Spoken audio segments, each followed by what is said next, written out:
They've survived cosmic wars and holocausts. Now, here they are, out among the stars, waiting to begin a new life. The Ark in Space is an intriguing Doctor Who story in that its biggest weakness is probably the effects, a detail which, if this were any other story, would not necessarily be such a big deal. However, considering that body horror is so central to the premise, this marking the start of the Philip Hinchcliffe era, you would think that the heavy use of bubble wrap prosthetics on the actors would be more detrimental, and yet, against all the odds, the Ark in Space is generally considered to be a classic.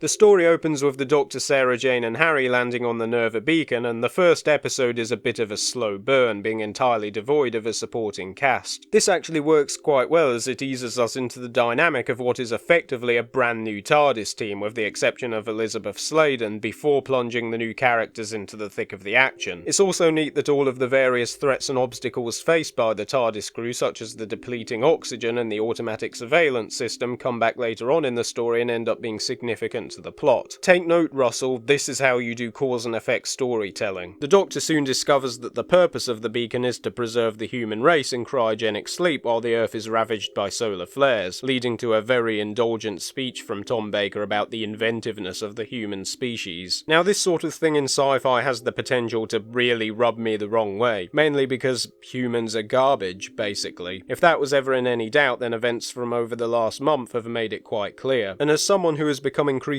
misanthropic as time has gone on, aggrandizing speeches expositing about the virtues of humanity tend to just leave me feeling alienated. Now more than ever, we should really be using science fiction to hold up a mirror to ourselves as opposed to giving ourselves a pat on the back. The reason why the Ark in Space gets a pass, however, is because all the stuff about the human race being indomitable is setting up for the bleak revelation in Part 4 that it was humans who were responsible for displacing the Wirrn from their breeding colonies in the Andromeda galaxy. This effectively recontextualizes everything through a colonialist lens, especially that word indomitable, which suddenly doesn't seem like such a positive trait anymore, adding layers of nuance to the themes. Yes, the story may be aggrandizing humanity, but that aggrandizement is not necessarily an endorsement.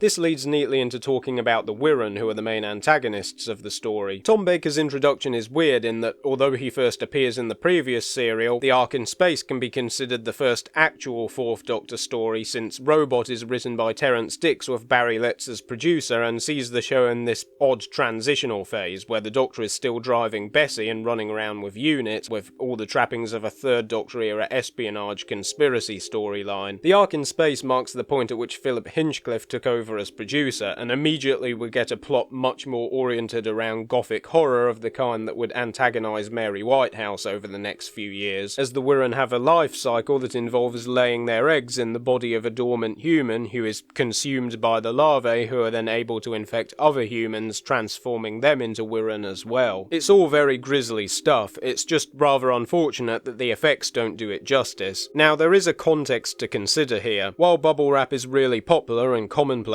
these days, in the early 1970s it was still a relatively new invention, so it is perhaps understandable that the production team thought they could get away with using it as a substitute for alien flesh. It's less a case of it being a bad effect and more that it just hasn't aged particularly well, because it's quite obvious to any modern audience what it is you are looking at. The thing is though, I don't really need to be making excuses for the Ark in Space, because in spite of the effects it still holds up pretty well, and if its reputation is anything to go by, then it seems I'm far from alone in having that opinion. Part of that is to do with the strength of the script, penned by veteran writer Robert Holmes from a story originally conceived by John Lucarotti, but it is also a testament to the performances of the cast. The Ark in Space lends itself neatly to a comparison with the previous classic Doctor Who serial I reviewed on this channel, Revenge of the Cybermen, and not just because that story happens to take place in the same location and reuses the same sets. In that review we discussed how part of the reason why the Cybermen don't really come off as much of a threat in that story is because the other characters aren't taking them very seriously, least of all the Doctor with his quips about them being a bunch of tin soldiers skulking about the galaxy. In the arc in space it's very much the opposite. All of the cast are completely invested in the material and do a great job at selling the threat of the Wirrn and the peril of the situation they are in, to the point where if you squint hard enough you can really start to believe that roll of bubble wrap is in reality a horrific alien infection. Special credit has to go to Kenton Moore as Noah, the commander of the Ark, who undergoes a gradual metamorphosis over the course of the story, eventually losing his humanity and becoming the swarm leader of the Wirrn. I almost think that if the effects were more convincing, it might even be a step too far in terms of the horror. I mean, with some convincing prosthetics and a bit more emphasis on the gore, you've basically got David Cronenberg's The Fly. Hell, there's even a deleted scene in which Noah pleads with Wirrn to end his life as the transformation progresses. The arc in space really has no business being as good as it is. If you told me that there are 2 stories set on a space station in season 12, one featuring the Cybermen and the other featuring bubble wrap aliens, and that one of those stories would involve some genuinely creepy body horror and a poignant and multi-layered exploration of what it means to be human, I wouldn't have expected it to be this one. Honestly, I find it remarkable that it still holds up at all, and the fact this serial is considered to be a classic is something that the cast and crew deserve an awful lot of credit for.